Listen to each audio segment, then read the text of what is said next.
Okay, good evening YouTube. Welcome back to this next episode of FPL Family with me, Lee, and this is Sam. And if you thought the Sunday nights or Sunday afternoons couldn't get any better, what an absolute stormer the Premier League has cooked up again for us this afternoon. We thought Spurs and Chelsea was good. City and Newcastle United was so good this afternoon, wasn't it? To be fair, all the games this weekend, though, have been really, really good watches. I feel like all the teams are starting to find their feet, and we're seeing some rhythm now. 3 o'clock on Saturday were good as well, like loads of goals. Like, it's been a good weekend to watch matches, hasn't it? Like, enjoyable games. Not necessarily enjoyable FPL returns. Well, it's been a mixed week, to say the least, hasn't it? A mixed week. But we're going to review all of that. We'll talk about the games that we've just had this weekend. We'll be talking about game week 4 coming up as well, because that's going to come around quickly.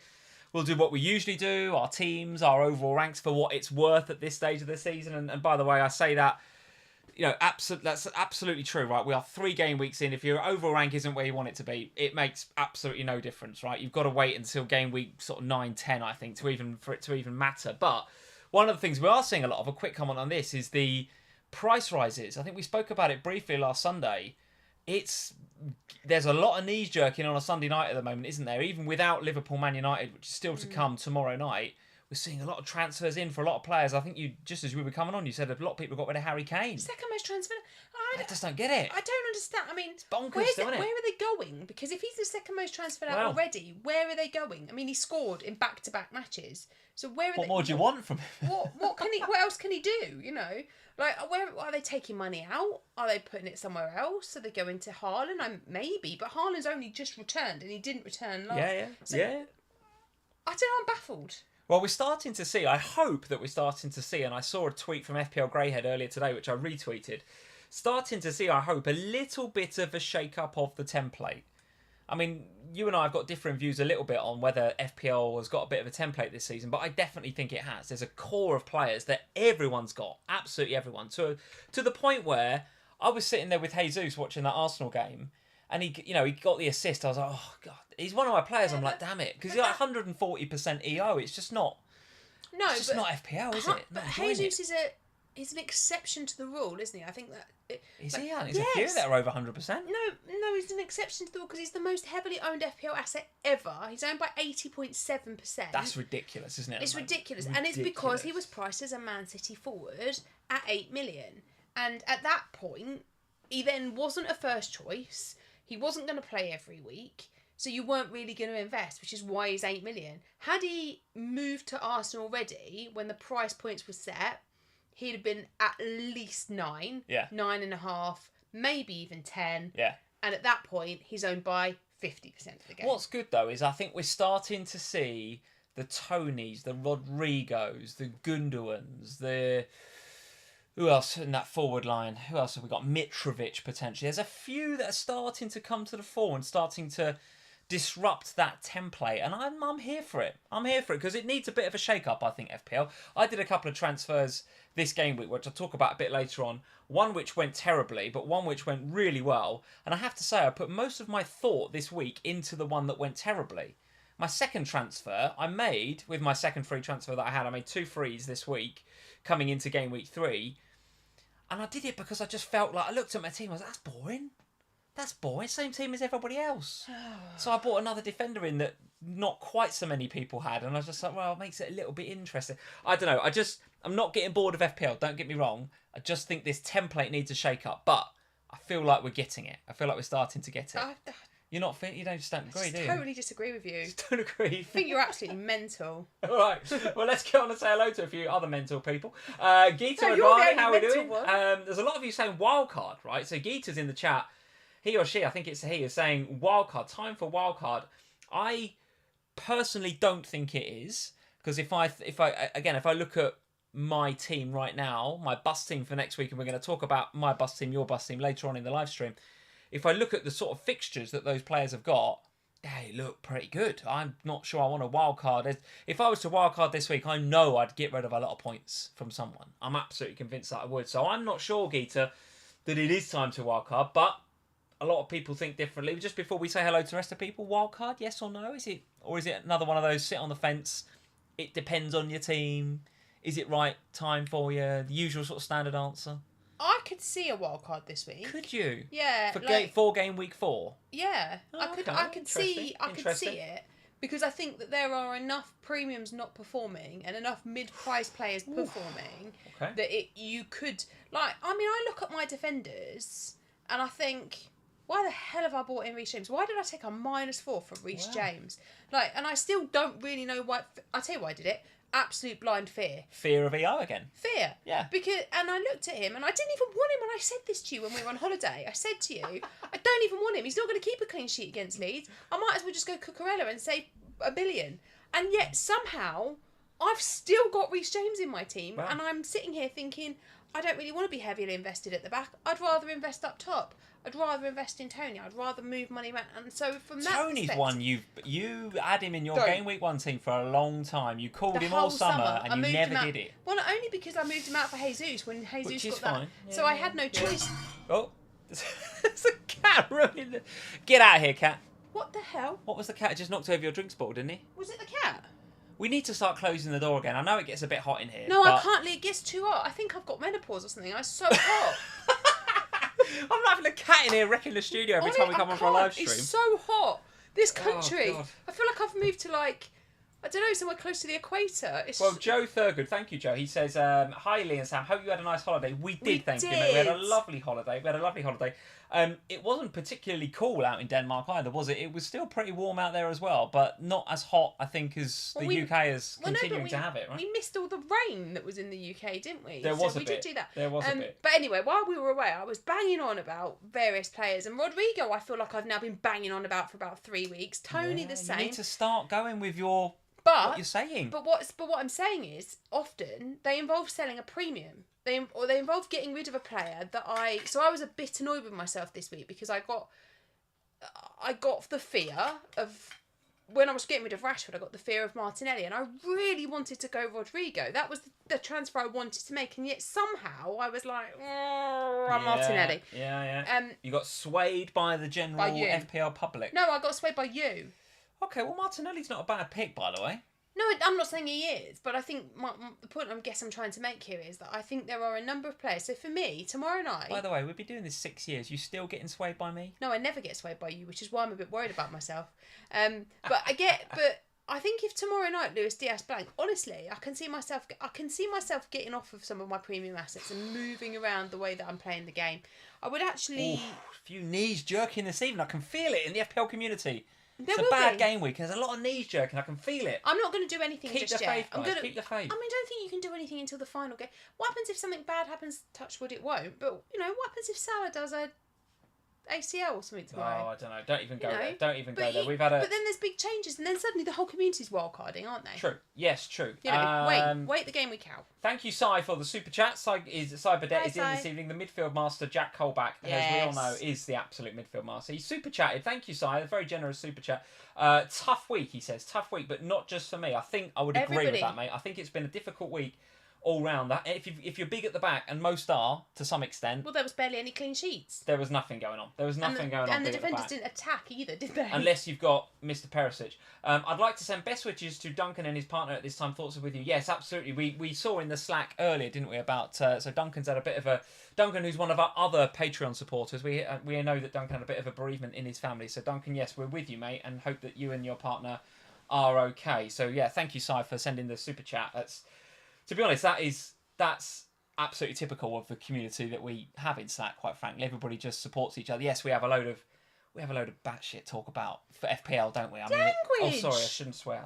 We have loads of banter about FPL, but we also have this caring community where everybody actually cares about each other. It's the thing that I really genuinely love about the Slack is that people just genuinely care about other people's emotions and feelings. And Si had a bereavement in his family last week as well, so it's one of those times where it's really lovely that everyone can kind of feel it's a safe space to come in and go, this has happened in my life and I need someone to talk to about it. And 100%. The rest of the community go, let's have a metaphorical group hug. Yeah, it's not all about FPL points and who's blanked and all the rest of it, right? There's a lot more to it than that. Scott Schrager is in as well. Says best wishes, Duncan. Hey Scott, how are we doing, mate? Nice to see you in. B is in. Hey B, good evening. B. Got to be happy with the Spurs performance, as I'm sure you are. Grinding out a one. This is very unlike Spurs. It's good, very unlike Spurs. Bit last minute, get a goal against Chelsea. 1-0, grind out a win. not playing particularly well yet, but still 7 points in the bag. This is this new Spurs, this new gritty, I don't know, just win at all costs Spurs. I like it. I'll be honest. I'm impressed. I've got a lot of time for it. I think Bia's got a lot of time. I got a lot of time for it. I tell you something. Me and Antonio Conte, I love that man. I never thought in my lifetime I'd love another manager quite as much as I love Pochettino, but this one, he takes the biscuit. He's doing all right so far. FPL Harry is in. How we doing, Harry? He says, evening all. I'm out From for holiday. dinner. He's on holiday. Harry, you're on holiday. Harry, go on holiday. You are excused, and to be honest, we might even start with Chelsea, mate. So you might want to get out for that dinner. Harry, go on. Off you go. Enjoy your holiday. As quickly as possible. I'll see you Tuesday for Off the Bench. Hey, now listen. Yes, you and so FPL Harry is on his first ever official FPL podcast. He's on Off the Bench with you this week. Who's buzzing more, him or you? I bet he's quite excited. Are you quite excited? I bet you are. Yeah, I bet you are. I'm really excited. I cannot wait. Harry's buzzing though, and I bet he is. Harry's taken his whole equipment on holiday with him, like I did last week. Has he had a good FPL week, Harry? I hope no. We're both having an absolute shocker. Chelsea have lost. And Off the bench this week, Sam and Harry have both had a shocker. Thanks very much. Yeah, but that is life, isn't it? That's FPL life. This is an actual reflection of a typical FPL conversation. We've all had a shocker. Correct. What do we do now? B is just in saying, yes, Spurs all day long. And then Torben comes in with a boring Spurs. It's just... No, hang on. We can't have boring Spurs chat already. S-Bam is in. Hey, S-Bam. He or she says, had Trippier on the bench. Listen, you won't be the only one. You will not be the only one that had Trippier on the bench. I had Bailey on there with him as well. What a free kick that was, by the way. So good. Let's see. Vinit Shetty is in. Hey, Vinit. Neto to Rodrigo transfer now before another price rise. Yes, as we said at the beginning of the show, guys. This is why. Look out for these price rises. I know most of you that are here watching tonight will be aware of Fantasy Football Fix and FPL Statistics and all those other price prediction algorithm websites or apps. It's a good time to get familiar with one or two of them because it is silly season and will be for a few more weeks yet when the likes of Rodrigo and Harrison and so Leeds, for example, brilliant today against Chelsea, brilliant. And we'll talk about them more, in particular Aronson, who I thought was a live wire today. Absolutely brilliant, the young American. But that means that we get a very, very volatile player price market in FPL, and we get players going up and down in price, left, right and centre. So if you can get hold of one of those apps, if you can start to get ahead of some of those price rises and you desperately want Rodrigo in for this week and you know that you want him and you're not going to want him or anybody else down the line, and it's a risk because you're doing it ahead of Monday night. We have not had Liverpool versus Man United yet. Or United. You could always Liverpool. wildcard though if the worst happened. You could if you've still got the wildcard in hand. Yes, you could. The other thing to say while we're just talking about it, the Fix app is free. So you don't need to pay to be a member in order to have the app to check price rises. So if you do want to go down the Fix route, you don't need to be paid. Very good. Nathan Smith is in. Hey, Nathan, he says Mitrovic in. We're going to talk about him later on. He's had a very, very good start to the season, but the fixtures start to turn a little bit for Fulham, and they're coming up against some pretty stingy defences going forward. So might have just missed the old Mitro wagon, but he absolutely bossed it again at the weekend. Looked very, very good. Sam, let's get into my hair's really some of these games. What's up with your hair? I don't know, it's not right. Look at it. What? I keep spotting it in the camera and thinking it's got some weird kink in it. What's going on? It looks lovely, dear. Don't worry about it. It's got to be. I tell you what, get in the chat and say, Sam, your hair looks lovely. Yeah, guys, don't lie. It doesn't. It's got horrible. What's going on here? And also, is it the humidity? Is it the how warm the air is? I think I've had it tucked behind my ear for too long today, and also it's gone so greyly. I've got to go to the hairdresser as soon as these kids go back to school. Wow. First world problems here at FPL Family. Let's get on to the games and let's talk about... I need to get to the right window. Here we go. What do we want to talk about first? I'd like to talk about, and I know you're not going to like this, but let's go straight to Bournemouth 0 Arsenal 3. Another routine, professional, frankly at times, free-flowing and very, very impressive Arsenal win. And let's start with Jesus, because if you captained Jesus this week, you're bang unlucky, aren't you? Yeah. You're bang unlucky because he was offside by an absolute gnat's whisker, wasn't he? It was like a toenail offside on that one that he tucked away. Again, looked lively, passed the eye test, etc., etc. We don't need to wax lyrical about him because I'm pretty sure, well, Law of Averages says at least 80% of the live stream have got him. So it's not a case of transferring him in. What else, though? What else? And in particular, I'm interested in this Arsenal defence because, by the way, it wasn't as if Bournemouth had a low XG in this game. They did, Ramsdale had to make a couple of saves. Bournemouth had a couple of chances, particularly in the second half when they started pushing a little bit. And of course, They did concede 2 to Leicester last week, but nevertheless, a clean sheet. Saliba's looking cheap. Zinchenko is a little bit more expensive on the other side of 5. As well. But, listen, I don't think, from what I know of Saliba, he's going to score goals like that every week. But what a well-taken goal that was. It was great. And have you heard the tequila chant? Have you heard this? Yes. Very good, isn't it? But very good. I like this. Do you know what? Just sorry to cut across you. I will let you talk in a minute. But as usual on these live streams, I'm cutting across you every 5 minutes. Just starting to get a feel that there's a good vibe in this Arsenal camp. I'm starting to get a good feel that they've got something. They've got a bit of je ne sais quoi about them. But it's interesting because we've been watching. We just finished watching the All or Nothing documentary. Very good it was too. It was very good, but we spent. I mean, I particularly enjoyed the last couple of episodes. I'm not going to lie. But what when you beat them? When we beat them, I absolutely loved it. I was looking for me in the crowd just in case you could see me going mental with Az. But I must admit, a few of the times we've watched it and we've sat there and we've gone, why is the dressing room so quiet? Why is nobody saying anything? Why isn't there any leaders in there? And then I watched Martin Ødegaard and I think, hang on a minute, they've got a proper leader now. Watched him on the documentary or on the pitch? On the pitch. Yeah. So last season, I think there are big characters in there, in Aubameyang before he left and in Lacazette, but I didn't feel like they had any real passionate leaders. Yeah. Whereas with Martin Ødegaard, when you watch him playing right now, and kind of imagining what's going on behind the scenes in the dressing room, I feel like they've got players that, and Jesus, genuinely want to be there, are quality and they are finishing their dinners now. So if you're Saka, if you're Martinelli, if you're one of those creative midfield players, you're going to be loving life because suddenly you've got a proper number 9 who's scoring goals and doing all the right things. Well, you say that, but try telling that to the Saka owners in FPL. If you were a Saka owner in FPL, what would you do now? It's you sell. No, I don't think it is. I don't think it is difficult, actually. I think it's very easy. And I said this on my Insta reaction yesterday. I think if you are a Saka owner, it's very, very easy. You sell him. To move sideways to another Arsenal player and save some cash. Yes, because Who then? Ødegaard, Martinelli? Ødegaard, Martinelli. Martinelli is the obvious pick because over the last 3 game weeks, he's been in the better form. Yeah. In terms of FPL returns, but I think Ødegaard is a really nice alternative. He's a bit different. He looked brilliant, I must say, against Bournemouth. I thought he was really impressive, pulling a lot of strings. Like you say, very commanding. I mean, on the second goal, I think it was his first goal. The ball comes across, I think, from maybe Ben White, and Jesus gets a touch, and Jesus is about to unleash it in the goal. And you can see Ødegaard just take charge of that situation. Now, Jesus might be cursing him for taking a potential goal off of him. But the way that he was just like, leave it. You could hear the shout, bang, top corner. There was something about the Ødegaard performance, I agree, that really impressed me. But I have to agree with you. I still think Martinelli is a gift for us in FPL this season. I thought it in game week 1 and I still believe it. Well, I think the thing with Arsenal, right, this year is that it's easy to treble. Like I said this on my Insta stories, if you watched them yesterday in my Insta reactions, it's very easy to treble up on Arsenal. You haven't got the expensive premium option that you need to have. You've got Jesus, who is a gift at the price that he is, and everyone's got him, so you just have him and accept that he's going to hurt you. And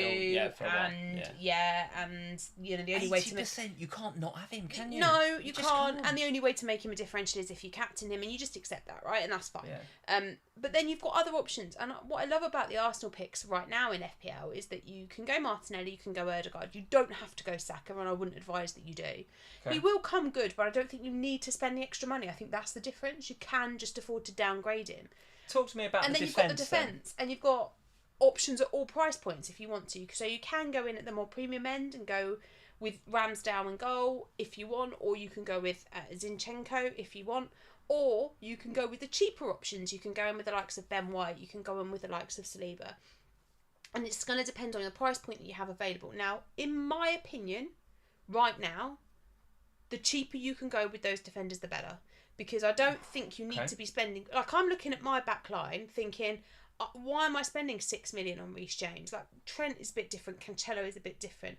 Those two, I think, for me anyway, I want to keep. But the rest of them, I'm thinking, I'm going to go in at the 4.5 million bracket because I can see so much value in the 6 million-ish midfielder bracket with Odegaard, with Martinelli, with Rodrigo, that I think you can save budget on those defenders this year and you can spend a bit more up top and in midfield. Let's just have a quick look at Arsenal's fixtures before I ask you about a bit of a, I would say probably a player that I wouldn't necessarily bring in unless I was wildcard, and then I would think about it.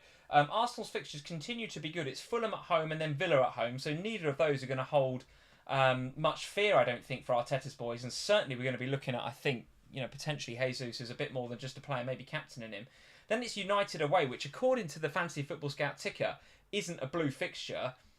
Let's see what sort of Manchester United are in come game week 6, but at the minute, going away to Old Trafford does not feel like a sort of semi-red fixture as it's suggested on the ticker here. Then it's Everton at home, then it's Brentford away, and Brentford away I would suggest is probably the hardest of those games. So the next 4 for Arsenal, for Jesus, for Martinelli, for Saka, for Anko, looks so good. And I, for one, I'm absolutely considering the treble up. I really am.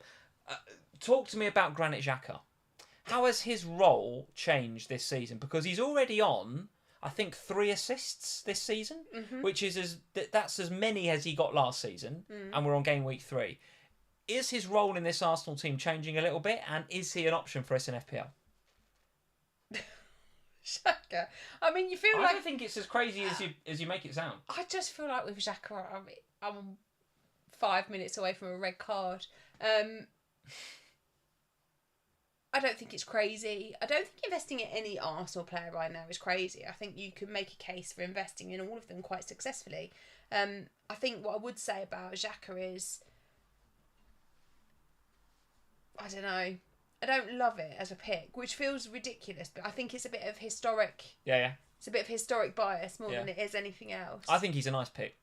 And he's another one of these that's going to shake up the template a little bit, because we're going to be looking for a third forward potentially soon, and that's the title of this live stream, right? We're talking about maybe going the 3 big ones up top. The year of the striker, I think, is in full swing, and therefore, what is going to have to be you're going to have to make a sacrifice somewhere. Is it going to be your premium defence? Well, I still think those guys are good despite a bad game week 3, so I think it's going to be the midfield. I think we're still going to go a couple of heavies in midfield, maybe an 8 million. But outside of that, you're going to be shopping around in the Pereiras and the De Silvas and the Xhakas. I can see it. I can honestly see it. Now, right now, if I was wildcarding this week, I think there's 3 better Arsenal picks, frankly. Jesus, Martinelli, I think are locked for me. And then if you wanted to go an Odegaard or a Saliba or a Zinchenko, I think is still a good pick. I think they're all better picks than Xhaka. But... he's going to be low ownership. I think he's a nice differential. If you are considering Granit Xhaka on your wildcard, I could totally understand it. Missed a couple of super chats, Sam, just while we were talking there. One from Ken's. Hey, Ken's, good evening. How are you doing, mate? Evening, guys. What a horrific game week so far. No massive holes in the template, so to speak. So it's all Mo or all nothing now as a non-Jesus captainer. I was lucky. Show now. I was lucky. Mo or nothing. Yeah, Mo or nothing. So, Ken's, I think we would all, mate, agree with you. It was if you've had a bad week, it's a good week to have a bad week, as they say, to use an FPL cliche. It's a good week to have a bad week. And David James Whiteway, thank you, David, for the super chat. You two are fab. He says, thank you, David. Aww. Missed the FPL show this season. I do as well. Guys, we really missed the FPL show. Yeah. It was one of the things that we loved doing the most, like going down there, seeing... well, Jules and Kelly at the beginning, Jules and James at the beginning, and then Kelly and James last season. Like, we loved doing the FPL show, and we are really sad that it's not there anymore. But we are. But we have extra podcasts and we have extra all sorts of stuff going on as well. So there's Arsenal. Nothing else to say other than they look bloody good, and they are flying high, 9 points out of 9. And they've got the fixtures to carry on that 100% record. It would not surprise me... Northumberland Derby is going to be feisty in a couple of weeks. It would not surprise me. 4 weeks from now, what did we say those fixtures were? Fulham, Villa, United, Everton. Then is it the Derby? They get all 3 of them. No, they got Brentford away after that, which is... And then is it the Derby? I don't know, maybe. It's coming up. It's maybe, but it's in the distance, right? So, those next 4 fixtures for Arsenal, would it surprise you to see a 100% record? Come game week 7 for Arsenal, 21 points out of 21. I can absolutely see it. Absolutely see it. I think they're playing really well, and I can't. If the way that they are playing continues to be a thing, then there's no reason why they can't. Yeah. All right. Here we go. B is agreeing with you. She's saying, yeah, Lee, but Xhaka will eventually get sent off. It's standard. I mean, he will. Eventually he will, won't he? I mean, he will eventually get sent off. That is what will happen. Let's talk about the man on the thumbnail then. So Ivan Toney is getting a lot of... He's going to have a lot of FPL airtime currently on Twitter and in the community. And he's a player that you called out over the summer as one that you think is going to have a good season. And goodness me, you're right. He's having a bloody good season. He's already had a price rise. He's 7.1 now, and he'll shortly be. I'm not surprised. I won't be surprised to see him go up to 7.2. Looked good in this game, despite Fulham putting in a very, very good performance and winning this game 3-2. Brentford looked good, and again, Brentford seem to be in the habit of giving teams a 2-0 head start. I got a feeling they did this in game week 1 as well against Leicester, maybe, I think, wasn't it? But then Fulham had a 2-0 lead. Brentford come back into it. And it were it not for Mitrovic scoring basically what is now known as the Mitrovic header, because he scored the exact same goal against Liverpool, didn't he? Completely bosses the back post, goes across the goalkeeper into the other corner.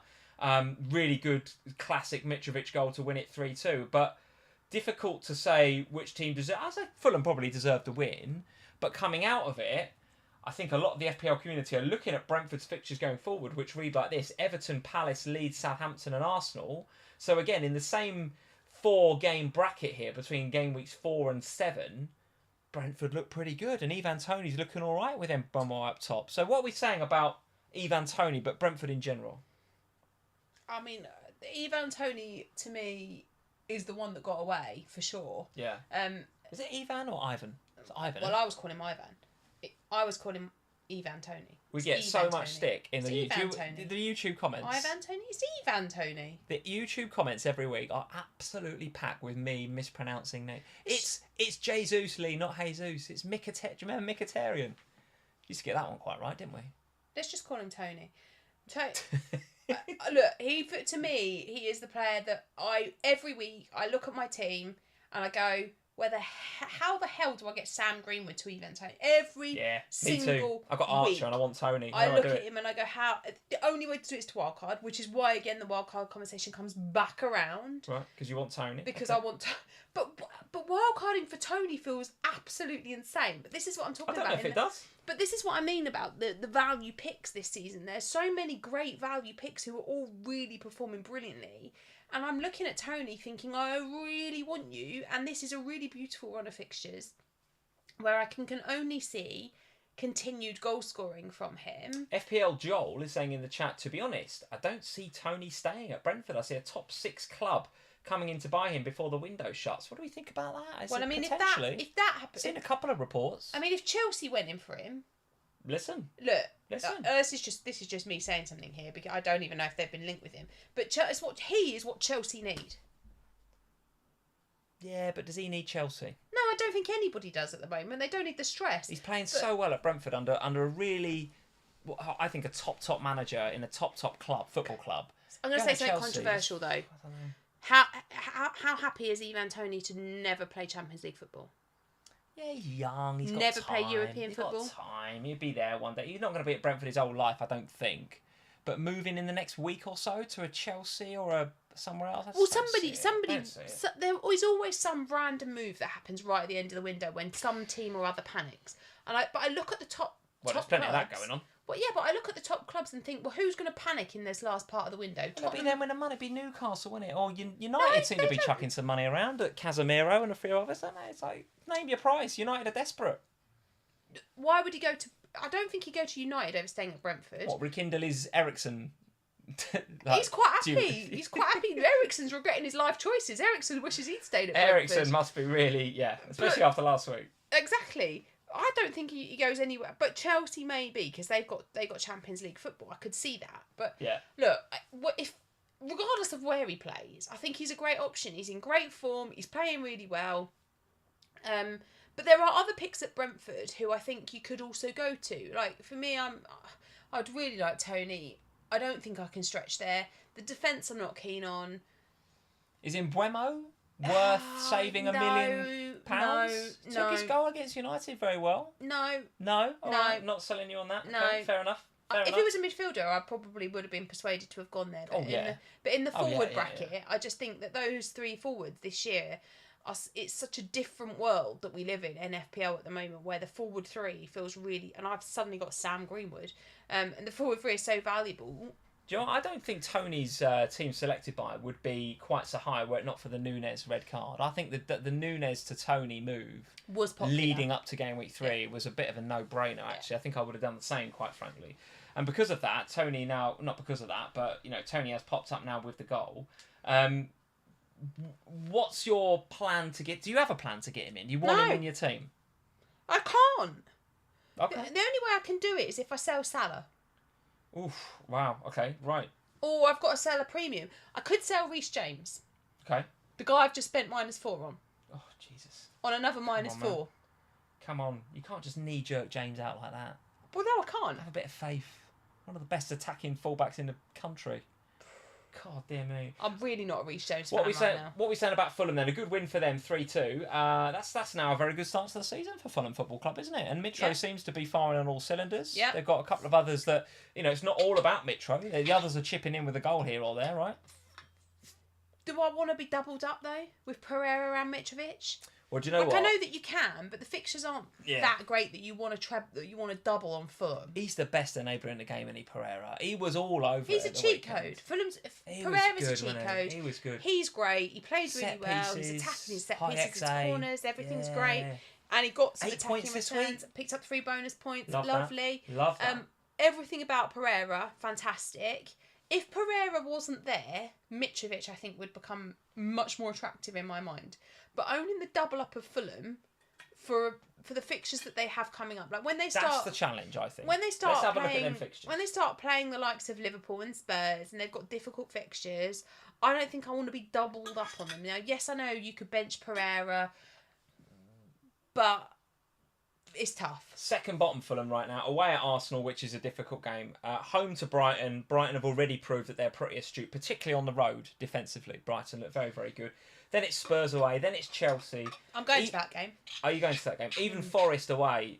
Listen, the way that Forest are potentially playing, that's not easy either. So second bottom right now, Fulham. I think you're probably too late on Mitrovic. But if you've got Andreas Pereira, I think he's a hold. He's an easy hold, isn't he? You just stick him in there and you stick him on the bench if you need to for a couple of weeks. Unless Pereira gets himself seriously injured, I don't see me selling Pereira come what may for the whole season. I think he'll be there because at the price tag, he was great at the weekend. Look, I loved him. To be honest though, Lee, even if he was awful, you'd still own him, wouldn't you? You could just bench him, third bench every week, perfect. Yeah. But the fact that he is what he's doing at the moment, and he's getting attacking returns, and he's so involved, and he's on set pieces, that just intensifies why he's such a good pick. So yes, absolutely on Pereira. But it does make Mitrovic less attractive to me through no fault of Mitrovic's own, but simply because I don't really want to. Yeah, okay. I did notice actually in the Fantasy Football Scout members area, if you're not a member of Fantasy Football Scout yet, you can go and join via the link in the description below. Not too late to join.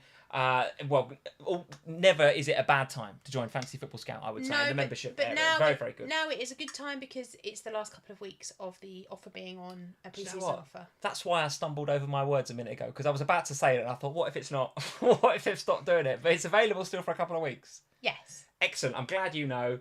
And you saved me from that horrific faux pas. I noticed actually in the Fantasy Football Scout members area, because it's not too late to get your Fantasy Football Scout season membership. They've got 2 more weeks running on the promo. I don't know if you knew that. 2 more weeks running on the promo.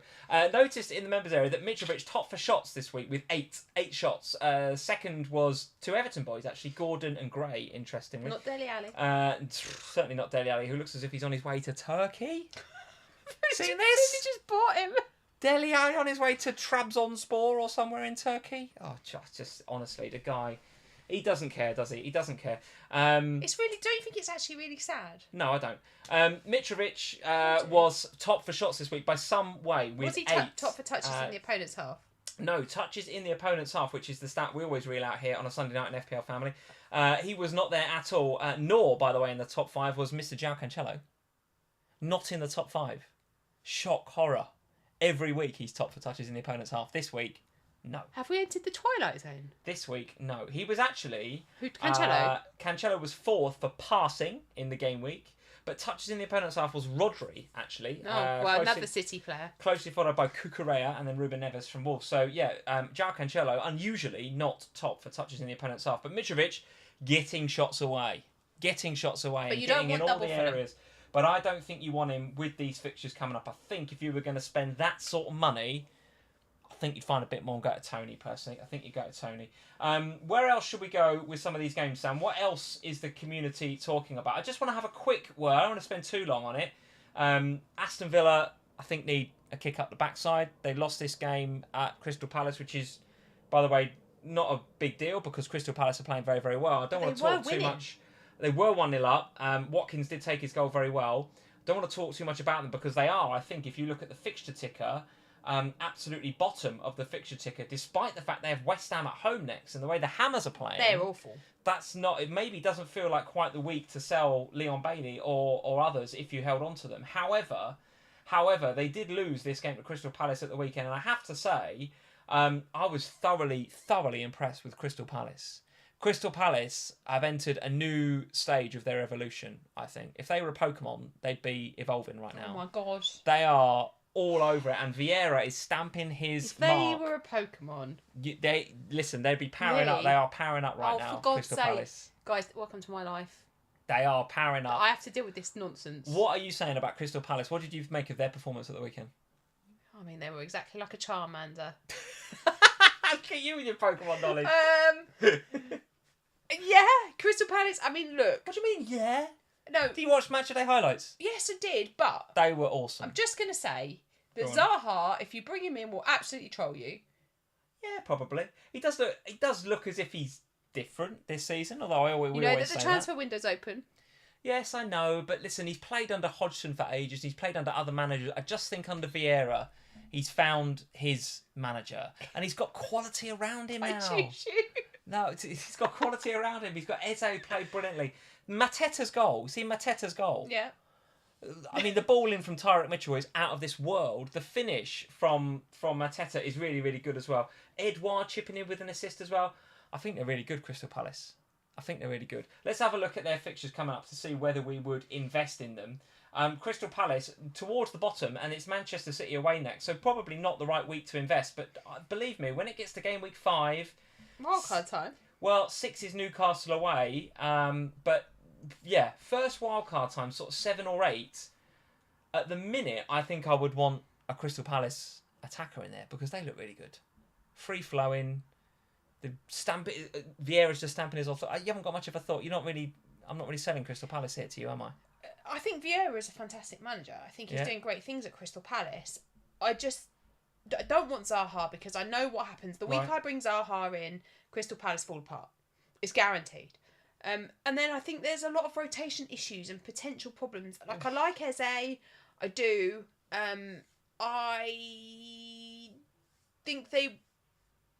I think I want to see more from them.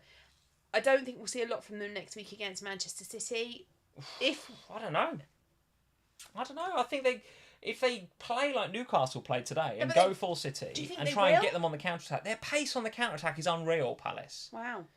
Honestly, when they come up against a low block, they'll struggle. Pep on a rocket. When they go to Bournemouth, they'll struggle.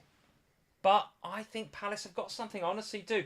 Second for XG underachievers this game week, by the way, Jordan Ayew. Were it not for a very good save from Martinez, could have been on the score sheet as well. So listen, don't want to talk about them too much because they've got City next. But over the next few weeks, watch the Palace narrative start to come to the fore because I think they're a really good side this season. Let's talk about your lot then. Go on, cast our minds all the way back to Saturday lunchtime. Spurs 1, Wolves 0. Selling Haaland for Kane in game week 2 feels as if it's kind of netting out about the same at the minute. I mean, isn't that the thing though? Like this is the thing for me is that I think you have to make a choice between Haaland and Kane because roughly speaking, they're probably going to be equalish over the course of the season. And for me, moving between them, you're always likely to miss a haul, as we saw in game week 2. I think Kane, if I owned him, would be an easy hold. I can't understand why he's the second most sold player in the game at the moment. The only player that's been sold by more managers is Darwin, and that's because he's suspended for 2 weeks. Like, I can't understand the Kane out thing at all. Weirdly, Son, I could understand if Son was second most sold player. What's up with him? Well, I don't think there's anything up with him. I think he's just not quite... It's just not quite clicked yet, and I think when it clicks, it'll be different. It's clicking in pre-season, so what's up with him? I don't know, but I don't think there's anything particularly wrong at the moment. I just noticed think he was sick for XG underachievers actually this week, so maybe could have had something. But probably should have. But I think if you're spending 12 million on him, you just can't right now. I mean, I watched that game obviously, but Kulusevski didn't get any returns either, but I was dangerous, so though. impressed by looked all right, didn't Kulusevski. he? I was Yeah, so he did look all right. impressed. And when you're talking about 4 million in difference in price between Son and Kulusevski, if I owned Son, it would be an easy sell for me this week. I'd be easily going down to Kulusevski. So. Save the 4 million, use the 4 million to invest somewhere else. I think Son will come good. He's a cracking player. Oh, yeah, he's There's world-class. no way he goes the whole season playing like he is right now. However, the way that Spurs are at the moment, we're kind of... He is the one that's going to... If Conte seems to like bringing Richarlison on or around 70 minutes, I'd actually... Not going to stand for that for very long, is he, What? Richarlison? Being an impact sub? Well, things are Pay going to... 60 million for this, lads. Things are going to change, though, aren't they, in and around the Champions League, because they have to. We know we're going to have to be competing on multiple fronts, which is something that we haven't done for a few years. So things will inevitably change. But when he does bring Richarlison on, it's Son's position that gets sacrificed over Kulusevski's, which is what I was saying in pre-season when everyone was like, oh, Kulusevski's a non-option because of Richarlison. Richarlison isn't a threat to Kulusevski. Richarlison's a threat more to Son than he is to Kulusevski. Kulusevski can play in other positions, he can move around, but doesn't really play in Richarlison's spot. I think Kulusevski's really impressed me, and I think he would be the one I would go to because it's going to be difficult with Kane. And then, of course, you've got the issues at the back. Now, what I would say is that, you brought in Perisic this week, which was obviously a good move. We now got to wait and see because he went off sort of holding his hamstring, had a little bit of a conversation. I don't think it's a major issue. But if he's okay, is it the right time to bring him in? I would like to sit here and say yes, but I still think that there's a chance that he puts Sessegnon in for a game here, and there's rotation there. I think on the other side, when Doherty is fully fit, there is very little rotation that will happen there because Doherty is by far and away a better option than Emerson Royale, whereas I think Perisic at the moment is a better option than Sessegnon, but not by a lot. And Sessegnon can do a job, particularly with the fixtures the way that they are for Spurs. Spurs have got nice fixtures coming up now, so it would be easy for him to kind of move around, and he's going to want Perisic. I think he'll want to play Perisic in the Champions League. Well, let's just have a look at those Spurs fixtures just while I talk about them. Yes, it's Forest, West Ham, Fulham, Man City, and then Leicester. I think it's game week 5. That's the midweek game week, isn't it? I think. It's not. It's West Ham. It's West Ham, yes, game week 5, yeah. So if that was my feeling, getting Perisic in was I feel like he was going to get. I felt like he was going to get the start against Wolves. That was one of my reasons. Yeah, for I thought he him would. I said a lot of the Spurs journos, those that are in the know, more or less all of them said he's going to get the start. And I'm thinking, well, if they're all saying it, pretty good chance that he does. Then I thought, well, Forest away, that's a reasonable game as well. A difficult game, right? But absolutely, that's a game that I think you'd want him for. Then if he does get rotated in game week 5, because it's a midweek game against West Ham, which, by the way, if he's showing reasonable form, I'm not sure that he would, but say that he does, then you've got Fulham at home to Brighton, where I can bring in Andreas Pereira and not worry about Perisic getting benched. And then I would expect Perisic to come back in for Fulham at home. Then it's Man City away. Then I'm thinking about wildcarding and whatever, right? But that was my thinking behind Perisic was, if I got Wolves at home, Forest away, and Fulham at home in the next 4 game weeks, I'd accept that. I brought him in on that basis. I think Perisic is a nice pick. I do think there is some rotation, and I think there will be with Sessegnon. I think we'll see Sessegnon come on for minutes. But what we will get from Perisic is the attacking threat that we saw against Wolves. Now, I think that we should also take the Wolves game with a little bit of not a pinch of salt, that's the wrong phrase, but we aren't very good against Wolves, and we are terrible. Absolutely terrible in the 12:30 kickoffs. I don't know what happens to us. It's almost like it's the middle of the night or something. You can't play in the 12:30 game. So I watched that game. We were lethargic. We were lacklustre.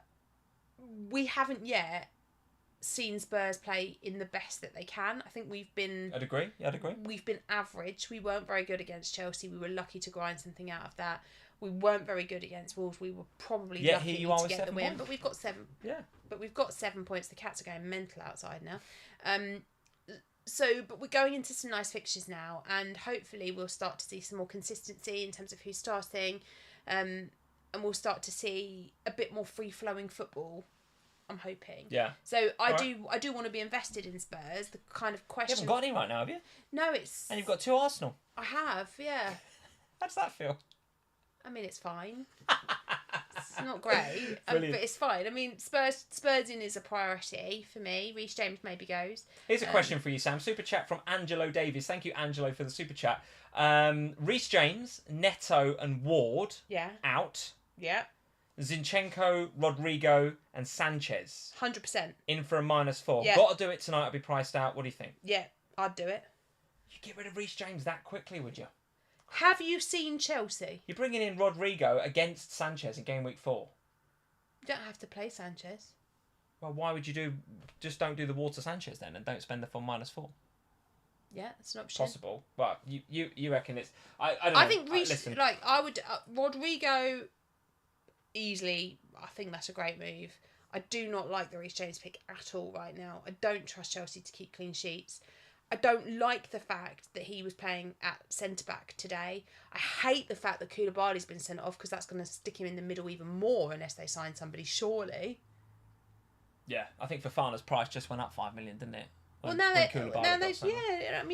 talk about Chelsea next time. What about Wolves then for their part? The new boys looking okay, but they've got to be given a bit of time to settle in, haven't they? And then Bruno Laga's going to find a bit of rhythm with them potentially. Good to see from their perspective, Raul Jimenez back on the pitch. Probably a bit sooner than we thought, actually. Yeah. So that's probably not a bad thing. If you were a Neto owner, I'd sell. You'd sell him, would you? Even with Raul Jimenez coming back and a few of these new players coming to the fore? No? Yeah, because Wolves feel very new start. I don't know. It feels very much like everything's going to take time. Yeah. And I think maybe at the midpoint of the season, we might start to want to be invested in Wolves. But even at Neto's price point, I think there are better options in and around that price that you could go with in teams that are more stable, more secure, and are playing better. Now, Wolves always play well against Spurs. They seem to be able to do one over on us most times. But I don't know. I'm not keen on Wolves. I'd sell Neto. I think you just wait. Where'd you go with him though? 5'5", isn't he? I mean, but there's other players. Granit Xhaka. What? Come on, Granit Xhaka. Obsessed with Granit Xhaka. What's up with you? He's another one. I said Gundogan a couple of weeks ago. Now I'm saying Granit Xhaka. What of it? Let's go back to. What do you think Granit Xhaka's going to do? He's already got 3 assists. That's like the most he's got ever in any Premier League season. So he's going to break his assist record because we're only on game week 3. Or he's going to get sent off. Yeah, listen, he's fine. You and B are too worried about the red cards. You've got to look on the upside. Quick chat about... let's talk about... Chelsea. Yes, go on, Chelsea then. So what happened? What the hell happened to Tuchel's boys this week? Okay. Was it just a case of Leeds being really good or were Chelsea bad or a bit of both? Both. Leeds, look, I think, and I said this to you, I remember standing in a queue in the middle of Legoland in Denmark saying to you, I've bought in Reece James, I don't think he's going to keep a clean sheet because I think Leeds will score in this game. Yeah. Comfortably score in this game. And they did. Now, Mendy's had an absolute mare for the Aronson one. Oh, he's had a stinker, hasn't he? It's that a mare. First one. I mean, that is David De Gea-esque. Oh. I mean, if you're Kepa, you're thinking, yes, I'm getting a game. He's getting in. It's that bad. But forget that one. Chelsea did not deserve to win this game. Leeds deserved to win the game. They were a better side. What did they do better, Leeds, though? Because I watching the game, I sort of felt like they just wanted it more and worked harder, and their movement off the ball was better. I wouldn't necessarily say they kind of out-footballed Chelsea. I'd just say they just outworked them. I just think, from a Chelsea perspective, that's a bit worrying, isn't it? Because it was the same 11 that played against Spurs last week. Yeah, but I said to you earlier today, and you said I was being savage, and I probably was. But Chelsea, look, they've got quality players. And last week, they were well up for the derby. They were at home, in front of their fans. What, you reckon they just didn't fancy it away at Leeds? Honestly, the performances that we saw today versus the performances we saw last week. Oh, that's a theory. Like that Chelsea team last week, same team, came out quality. Dominated Spurs, played us off the park, were unlucky not to win that game. They were brilliant. Tactically brilliant. Okay. Everything was right. Okay. Attitude was right. Focus was right. Today, they've gone up to Leeds. Leeds are like, yes, up for it. And they were up for it, Leeds. They were off the bat straight away. Up for a win. Up for the fight. I think Marsh has done really well with them. He's got them focused. Yeah, he's got them driving. He's got a team that he's built and he's created. Remember, this is a team that only stayed up on the last day of the season, right? Yeah. They don't look like a team that only stayed up on the last day of the season. And Bamford is injured. And Bamford's injured. You know, this is a team that is not the best team that they've ever had, but they're playing like the best team Leeds has ever had. Yeah. And then you've got Chelsea, who've turned up there. got frustrated. Koulibaly's got himself sent off. The keeper's having a howler. Yeah. I read a stat that Leeds ran collectively 7 kilometres more than Chelsea in that game as well. That was what struck me as being the most interesting bit, is that Leeds just wanted it more. And all right, the first goal was comedy. Second goal wasn't that much better either. But they just struck me as they wanted it more. They honestly did. Defensively, Chelsea haven't been great though, have they? Like, we've all gone to Reece James, but so far this season they have not been great defensively. They're not keeping clean sheets, and we've got Reece James for his attacking threat. But we aren't going to see that if he's playing on the side of the centre-backs. So it's not ideal. I don't think the system worked today. I think it worked really well against Spurs. I don't think the system worked against Leeds. I wonder if we'll see a change next week. But with Koulibaly suspended now, they need a centre-back, and fast. It feels like their biggest attacking threat is Reece James. And when you stick him in the back three, he hasn't got the opportunity to provide that threat. Correct. It baffles me that he doesn't play in right wing, but it's lack of options, isn't it? Loftus-Cheek played well last week against Spurs, so the system works. But the thing is, the system works against the Spurs team, and the system that works against Spurs won't work against Leeds. They are very different, and I think there was a bit of tactically. I don't think they tactically got it right this week in the way that they did last week, and I don't think the effort was there from the Chelsea players this week. I think their heads went after the Mendy collapse. So what are you now saying about Leeds midfield then? Because that is going to be what a lot of the FPL community are now looking at. Because Harrison 5th overall for BPS this game with 43, only 4 players better than him. And the fixtures for Leeds, let's have a look at this. Don't look too bad. I mean, Brighton away, I think it's actually a tricky game. But then Everton and Brentford and Forest and Man United, they're looking investable all of a sudden, aren't they? And it's not just Harrison. You've got Rodrigo out of position because Bamford's injured for a little while. Yeah. Tell me about your opinion on Aronson. Are you as high on him as I am? I think he looks absolute class. Yeah. He looks real lively. I like all 3 of them. I've got a Leeds player. It's the wrong one, as usual. Who have you got? I've got Greenwood. Just comes on for some 1-point cameos here and there. You're not expecting much from a 4.5 though, come on. No, I'm quite happy with the 1 point he keeps bringing in. He keeps coming on. That's fine. But I think, for me, Harrison, Rodrigo, Aronson, whichever one of them you can afford to invest in. If money was no object, I'd go Rodrigo, because at the moment he's playing out of position where Bamford should be. Even when Bamford was fit and playing, he was still attacking. They were doing it together. So I don't think Bamford, when he eventually comes back, will have a negative impact on Rodrigo. If anything, I think it'll be positive. I read somewhere today that the football manager Rodrigo is finally here. And I was like, what does that mean? And you know the game Football Manager. Yeah. Apparently he is absolute class. Well, he's quality. Rodrigo's well good on Football I've got a lot Manager. of time for him right now. I think he's really, really good. I mean, he was the one after game week 1 that I said I think we should all be looking to invest in, and I think we should have done. I don't think it's too late, by the way, but I do like Harrison. I like the way Marshall's got him playing. I like what he's done with that Leeds team. They are looking like a nice unit to attack with and to invest in attack wise, and they're nice and cheap. So if you don't have the budget and you can only afford to go Aronson, do it. It looks nice. Yeah. If you've got a little bit more money, you can go to Harrison. You can go to Rodrigo. Then you can spend the extra. I don't think you need to, but you can. But of the 3, Rodrigo's my preference. Okay, all right. What other games do we want to discuss, Sam? Is there any conversations that we want to have? I mean, what's happening at West Ham? Awful. Avoid. What's going on, though? What's changed? Well, nothing's probably changed, but it's only going to get... They did this a couple of years ago, didn't they? We had this conversation this afternoon. They said... Like 2 years ago, they started awfully, didn't they? Do you remember? And then Moyes got COVID, and then suddenly they were brilliant, and they played all season really well after that. Yeah. I just think with West Ham, just sometimes it feels like it just takes a little bit of time for them to click, and their defence is. Better hurry up. They've got 0 points. But their defence is a problem at the minute. They've got key injuries in the defence. I don't know. I think it will be fine, but right now they're a team to target rather than invest. At the moment, it feels like that. Yeah, it certainly does. Any other games that you want to cover?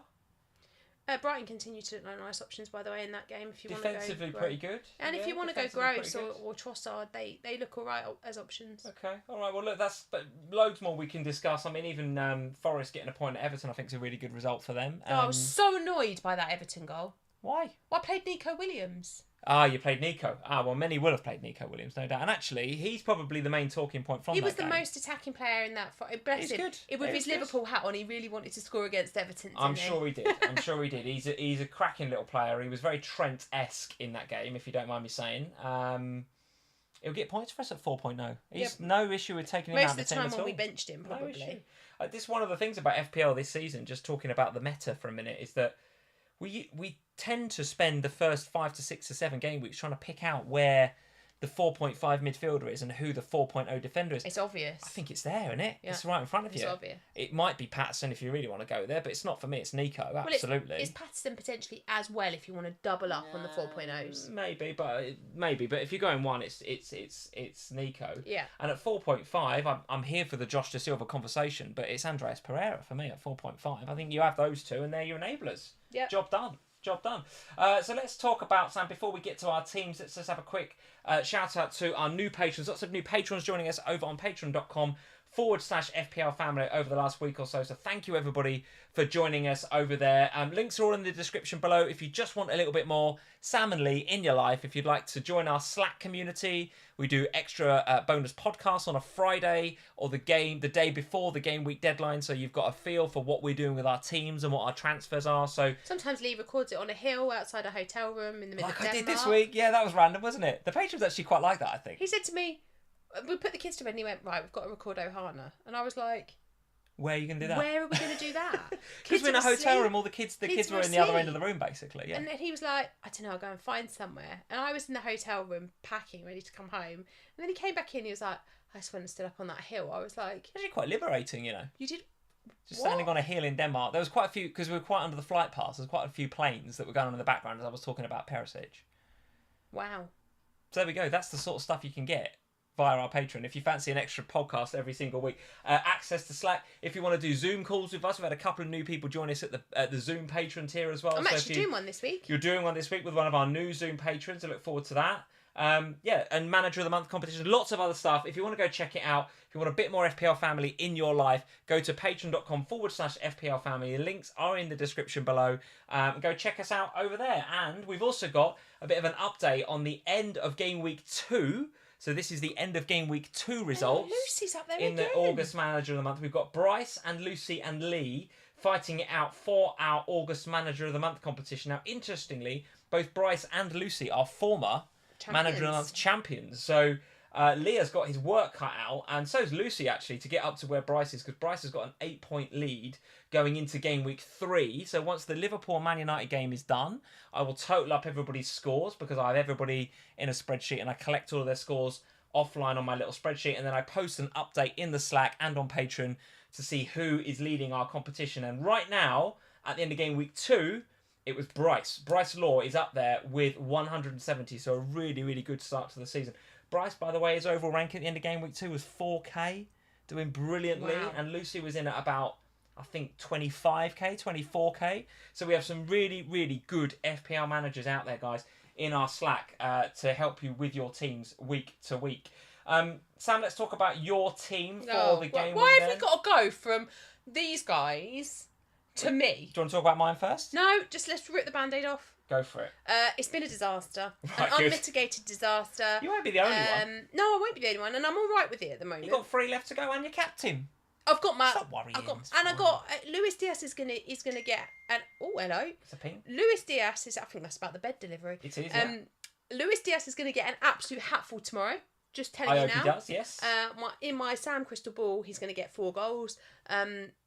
Moving on from that, the rest of them, it's pretty much been an unmitigated disaster. Now, one thing I just want to talk about for a minute is the Man City defence, because there was a lot of people earlier going, you can't go investing in 2 in the Man City defence. That's why you got to avoid it. For me, this is the last 2 weeks. Those 2 have been brilliant, Cancelo and Ederson. Yeah. They have been fantastic for me for 2 weeks now. This is 1 week where it was just a brilliant game of football, to be honest, and Newcastle were excellent, and it is what it is. I still like them. I'm still keeping them. Reece James, he's on the hit list. I took a -4 for him. Ugh, makes me feel physically sick. Yeah, many will have. Nico Williams will go back to my bench probably for next week, but we'll talk about bus teams in a minute. Trent obviously still to come. Salah, captain still to come, and Your Luis other Diaz to transfer come. there was Martinelli. But my with the other 6, that's transfer okay. was Martinelli and with the 6, and then obviously I played Pereira, Haaland and Jesus both returning. So those 4 up top, the 4 forwards that I've played so far doing the business. My bench is a frustration, but if I'm really honest, the only decision I would have to make, and the Slack guys will testify to this, on Saturday morning, I was really between the Pereira and Bailey, and I was backwards and forwards and backwards and forwards and backwards and forwards as to which one of them I played. But I was only ever going to play one. Trippier was never getting on my pitch, even though I knew that he had the potential for one of those free kicks. But I just and after 4 minutes, that's looking like a good decision. Just against Man City, I wasn't ever going to play him. So the bench, I'm not. It's what it is. So yeah, 3 to go. If the Liverpool game gets called off, you've got Bailey and Trippier coming in. Yeah. Do you know what? I think there's a lot of FPL. Well, the Liverpool game's not going to get called off, but well, it might do. I mean, for listen. what purpose? They're going to protest, aren't they? Oh, stop! They're not going to protest that much that the game gets called off. Well, I don't think so either. But stranger things have happened. I think for me, I'm happy. I'm sort of happy-ish. I'm not happy about. There's a few things I'm not happy about with my team, but I don't think I'm unhappy enough to wildcard yet. What's going to annoy me, I think, is I'm going to feel at the end of next week. This time next week, I think I'm going to feel like I want to wildcard, but I can't because the game week starts on Tuesday. So I think I'm then going to feel... You can wildcard whenever it's right. No, but I'm not going to wildcard over Bank Holiday Monday before the game week starts on Tuesday. I know I won't. All right. I'll end up waiting for... I think I will wildcard. I'll let game week 5 kick off and then I'll hit the button, I think. All right. Okay, well, listen, you've still got 3 to go. You've still got your captain to go. Anything could happen. And we'll talk about bus teams in just a second. But nevertheless, 27 minus 4, an overall rank of 5.8 for what it's worth right now. Plenty of time for that to change. Oh, by the way, one thing just to say. Yes? Most managers ever in the game. Ever. Yes, I noticed that. Yeah. I noticed that. It's amazing. And never happens. Now over 10 million or something ridiculous, at this point. Like, we even at the back end of good. last season when you had the most managers ever, we have already beaten it. So... The popularity of the game, and maybe this is a conversation for an Ohana podcast, a bonus Patron podcast, because the popularity of the game it's does amazing, seem to have taken a step change this season. I personally think a lot of that is to do with the fact that Sky are getting behind it as well. Yeah, it's great. And they're now not, so much promoting their own. Can you stop kicking bottles over? That's twice that bottle's gone over. It wasn't my fault the first time. Well, it was your fault the cat came in and kicked it over. Right. I'm not being funny, but how hot's it got in here? Oh my God. Hasn't it got hot? I'm trying to have a serious conversation about how the popularity of the game has gone, and you're kicking bottles over. I didn't mean to. Oh my God. Anyway, what I was saying was, I do think the popularity of the game has had a shot in the arm from the fact that Sky are getting behind it, and their game seem to be getting less behind their game and more behind the official game. But listen, it's good either way. It's good that the game has got the most amount, its record amount of players at game week 3, because it's only going to improve, right? It's only going to go one way, which is good. This is my team for the week. I must admit, I didn't think I was doing that well, and then I looked at generally how people are getting on this week, and I feel like it's all right. I feel like it's actually more than all right. I'm up to 320k for what that's worth, because it's not worth anything at this stage of the season. The big at the back is a bit of a disaster. Not working. The Cancelo and James thing. I bought James in this week for Robbo. Probably going to live to regret that. Hope that I do, because that means he's doing well against Manchester United.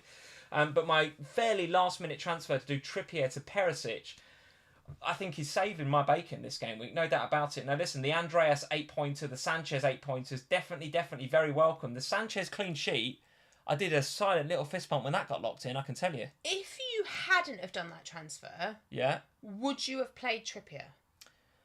Probably yes. Or would you have played Nico Williams? Trippier probably. Okay. Because he can bang in a free kick at any time, as we saw today. Okay. Right? As we saw today.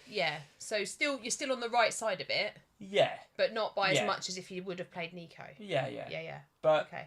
Listen, Martinelli's returned, Jesus returned, Haaland. So my biggest, not whinge, because I appreciate I've had an alright game week, I think, but my biggest whinge is Foden, because I was going into that game thinking if Foden can get something, great, because he's EO in and around me at something like 5-6%, so he's a massive differential for me. To come back with just the 2 points is a bit of a shame, no doubt about it. What are you going to do about Foden? Well, do you know what? I don't know. It was frustrating watching him today, because all of the threat that City had seemed to come through the middle. Even the wing backs, they come in now, and actually we saw Alan St Maximin and others exploit some of the 3 space. assists for him today. He was on fire today. Walker will not be sleeping tonight because he'll be thinking about how Well, no, ASM has Pep will pulled his still be pants shouting down. at him. ASM had just one of those games. If he could be like that every week, by the way, St. I love Maximin, him. Don't you love him? he'd be probably the next Messi. He was such- unbelievable today. It was. And there was such a great bromance in the interview with him and Trippier after the game, where Trippier basically sung his praises, and then he so stood good. there slightly embarrassed that Trippier was like gushing over it, well he was, and then he went, should we talk about how good your free kick was? And then the commentator was like, oh, there we go. Well, that's the challenge with him, is consistency, right? But for sure, Eddie Things Howe... are different now at Newcastle. But for sure, Eddie Howe got that right, didn't he, today? Because he noticed that, Cancelo and Walker like to come in, and he noticed that would therefore give space if they play in the back four for the likes of St. Maximin. And when you've got a player like that can do damage in those sorts of spaces, you've got to use it. And they did, to great effect. But the bigger point that I want to make about Foden is that with those two fullbacks coming in and Gundogan and Kevin De Bruyne getting forward, a lot of their threat seems to be coming from through the middle. And actually, they don't seem to be creating too much out wide. And Foden and... Who was it in this game that played on the other side? Not sure who played the other side. Can't even remember. But the two players that play up with Haaland, their, I wouldn't say sole purpose, but a lot of their game now is about, can I stretch the pitch so I can create more space for Erling and the others coming through the middle? I don't really want that as my 8 million midfielder.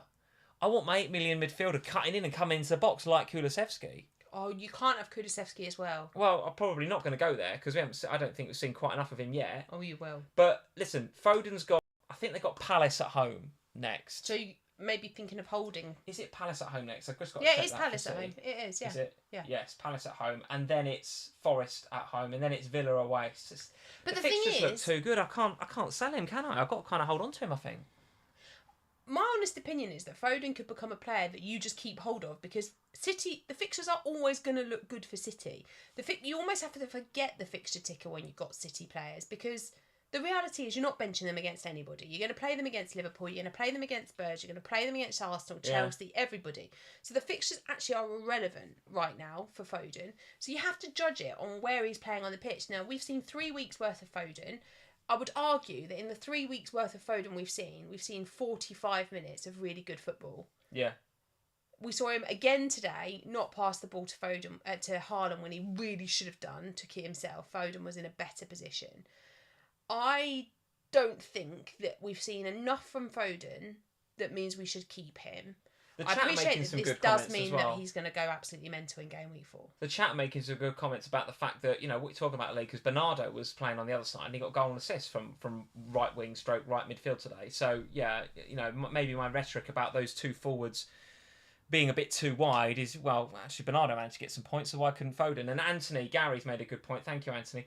Actually, Foden's inability to square a short pass to Haaland for the second game in succession is actually causing him to not get some assists that perhaps he could do. It's interesting. I think you'd be better off to have Rodrigo in that position than we would Foden. Who? We'd be better off to go to Rodrigo. Maybe. You'd be better off to go... Like, there are a lot of players in the game right now who make really, really nice options. I mean, you've just said you want to upgrade Archer. Like, for me, I'd be looking at Foden and going, you are an easy downgrade right now to a 6 million midfielder, and that gives me the budget I need to take Archer up. Like, that, for me, if that was my team, Foden would be straight out the door. Yeah, I'm with you. And if I was super keen on Toney, which I am pretty keen, but I'm not like ripping my team up, taking hits for him, Foden would probably be the one that made way, and it would probably go to like a Rodrigo or something like that probably, and then I'd play the 3 up top. It would leave my midfield looking pretty light, because then I'd have Bailey, Martinelli, Andreas and Rodrigo. I wouldn't have that kind of 8 million midfielder slot, which I quite like, and I still think that Diaz is going to... I think he's going to explode at some stage, right? Because I just think he's got it in him. Tomorrow. I hope so. So yeah, I don't know really what to make of Foden. I was hoping for more than the 2, put it that way today. I was hoping that my good game week was going to turn into a super one, with Foden maybe getting a goal or assist. But nevertheless, it's okay. I've had a good week, and the fact that Perisic and the Sanchez 8-pointer came in, I think that enables me to give Foden another week potentially. Let's go to then our bus teams then. That's probably a nice lead on to here. I don't think I'm going to make a transfer. And I know that a few of you were saying, well, is it the right week to wildcard? If I look at my team as it is right now, there's no way that I would wildcard that. Look, everyone's at home, with the exception of Perisic, who's away at Forest, which ain't a bad fixture.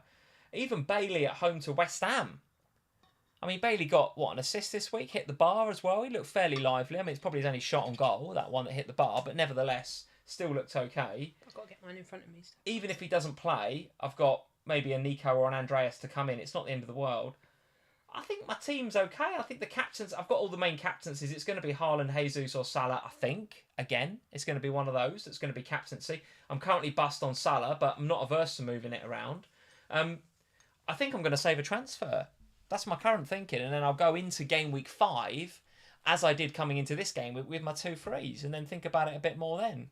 And maybe we'll know a little bit more about whether Toney's the real deal. We'll know, by then I'll have either lost the plot or not with Foden. We'll know by then whether, Leeds just come up against a really bad Chelsea side today, or whether they are actually a really good side with some quality players. I think it's the latter. I think it's both. Possibly a bit of both. But we are still, guys, in game week 3, are we not? We are still collecting information. I'm trying desperately not to knee-jerk in Toney, not to knee-jerk in Rodrigo, not to rip my team up and take hits for Aronson, because it's fucking bonkers, isn't it? Stop swearing! Sorry. But, taking hits for James out ahead of Leicester at home, why would you do that? I just think it's ridiculous. I just think we all need to just calm down a little bit and just look at your team for next week. If you've got at least 7 or 8 of that I have, which you probably will have because it's a template season so far, you're probably going to be all right. There is no need to wildcard. There is no need to take hits at the moment, I don't think. Are you as calm as me, or are you ripping up your team to get players in? More hits this week for Team Sam. No more hits. No? Okay. My team looks all right, doesn't it? It looks fine to me. I mean, I've got Edison Cancelo home to Crystal Palace. I've got Trent, Salah and Diaz at home to Bournemouth. I've got James at home to Leicester. I've got Martinelli and Jesus at home to Fulham. And Haaland obviously at home to Crystal Palace. So I've got I've potentially played Bailey instead of Pereira. So I'd have Bailey at home to West Ham rather than Andreas away at Arsenal. You played Bailey, wouldn't you, the way West Ham are playing? Yeah, I think so. So I'll probably swap them 2 over. And then, so my only away player is Trippier away at Wolves, who don't look like scoring many goals. And Trippier, as we've seen, can score. So, I actually think that looks like a really nice team. So this week, I'm probably actually not going to do anything. I'm probably not going to make a transfer this week because I look at them and I think, yes, I would like to go for Rodrigo. I would like to go for Toney. But there's people taking -4s for Leeds players. We're still in silly season, aren't we? It's just the thing is that for me to get to one of them, it would be a -4. I really, really, really have to get a Spurs player. I'm getting to the point now where if I don't own one, I'm gonna. Do you remember when you had Ollie Skip in your team as a 4-5? For that reason. For that reason, player. right? And I absolutely. Well, that was when we were awful last year, and I absolutely am at a point where I'm waking up in the night in cold sweats because I don't own a Spurs player. I mean, it's a slight exaggeration. 2 Arsenal, no Spurs. It's a pretty horrendous time to be alive. However, Forest, I would like to own one for there, but I absolutely have to own one for the West Ham game because they're awful at the moment. But I don't know which one I want. I really want Kane, and that's where the wild card might come in because I am going to watch us play Fulham, and I need to be able to captain Harry Kane. Well, get rid of Haaland. I need to. Well, I don't know. I can't. My life is not worth living at the minute without owning him, and I need more than one. I genuinely think that this season Spurs and Arsenal are going. And remove Spurs bias for a minute, but I think they're going to be They are already better, and they are going to be the ways to invest. Now it's harder for Spurs. They're more expensive. It's harder to invest in. Yeah. Arsenal just triple up. Spurs, I would like to double up, but I've got to get at least one. Yeah. So my thinking is do nothing for game week 4 and then have the ability to make 2 transfers in game week 5 allows me to get Spurs. That was a Sam, very long-winded way of crystal saying. clear that, Sam. Absolute crystal The clear. guys in the chat will know what I'm talking about. I think there's nothing wrong with your team. I think you just sit on it for a week. I think it's absolutely fine. A few of the guys in the chat saying I need a swear jar. Yes, I apologise for swearing. Yeah. I don't often What's do that. going on with you? I don't know. What's the matter? I don't know. Dear. I'm getting dizzy up at 300k. Is it because it's really hot in this room? No, it's fine. It's fine. I'm not hot tonight. It's fine. A few of the guys saying, what does bus team mean, Lee? You keep saying bus team. What the hell's that? Well, we have to give a shout out to one of my favourite podcasts, the Always Cheating podcast. If you're not following the boys, Josh and Brandon, at Always Cheating over on Twitter, they do a brilliant podcast. Comes out every single Monday. New York, if you're going to Fest in America. If you're going to Fest in New York, then you can meet them over there. Shall we go to Fest in America? I don't think we can afford a trip to New York at the moment. But if you... The bus team, those guys invented the idea of a bus team, by the way. So a bus team is basically... It's their phrase. What you do, as soon as the game week deadline passes, so for game week 3, you get into the app and you immediately set your team. I do. You immediately set your team for game week 4, because if you get hit by a bus, at least your team's set. It's a bit of a nonsense thing. I mean, you might be dead. It's a bit of a nonsense thing, but that's why we call it. Your FPL team will be alright. That's why we call it a bus team. I know that Brandon and Josh had that as a bit of an idea. I think ages ago. Yeah, a couple of years ago. Bus team's been a thing. It's the whole community talks about bus teams now, don't they? Take your bus team. Yeah. These are our bus teams. There are teams ready to go, basically, for next week. If you made no transfers anymore, this is what my team would look like going into the week. So there we go. Probably not a lot of changes then. Maybe a not very busy week for us in FPL. Bonfields, then. Maybe it's the boring Bonfields this week with maybe rolling transfers, but it is not going to be a boring and unbusy week this week. What? Why would TikTok not be on there? That's our fastest growing platform at the moment, Sam. Don't know if you know that. Fastest growing FPL family platform right now is TikTok. How do you know? Because I keep an eye on all the numbers and how it's growing. I'm also doing a lot of YouTube shorts at the moment. Some of you might have noticed I'm doing YouTube shorts. This is the future, Sam. Get with it, Grandma, please. TikTok, YouTube shorts, minute-long videos, FPL content. That's the future. Have you just called me Grandma? Never mind this hour and a half live stream. This is the algorithm doesn't like this. The algorithm likes little videos. That's why Andy's so bloody good. He's in there with the 18-minute videos, the good thumbnails, the great graphics.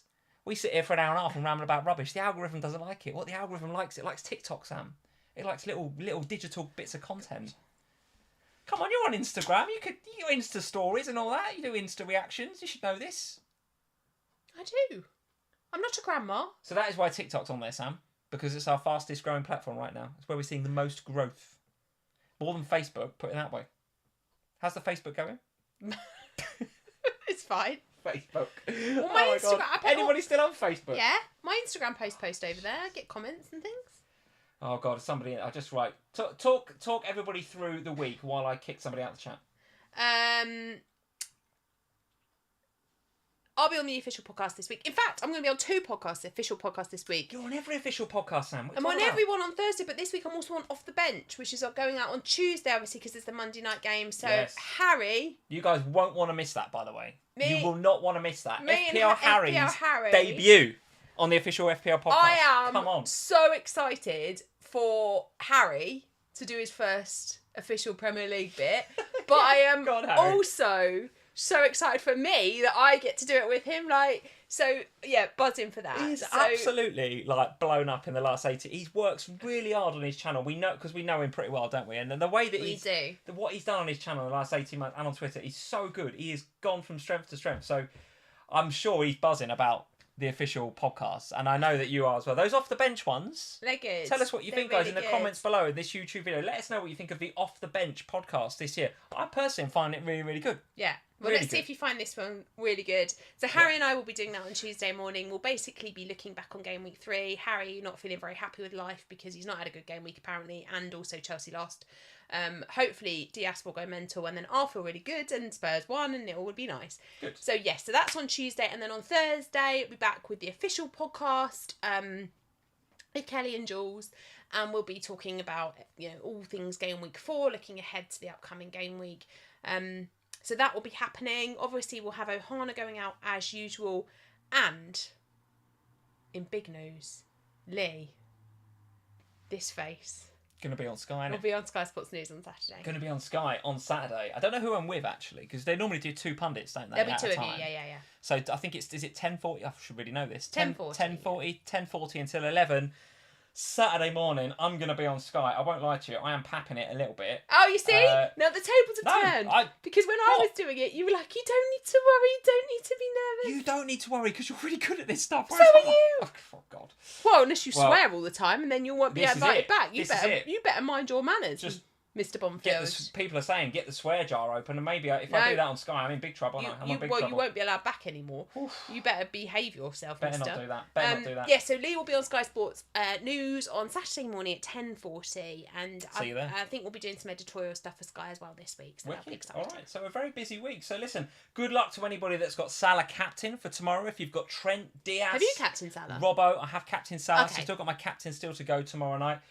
Goodness knows what's going to happen in that game, either before, during, or after. I've got a feeling it's all going to be fine. Well, I don't know what all the fuss is about. Let's see, Sam. Just have a game. Before we go, guys, there is over 1,000 of you in. There's 1,015 in. So thank you very much for joining us tonight. If you we'd love for you to leave us a like before you go. Really helps us with all those algorithmic stuff that we mentioned before that we're no good at.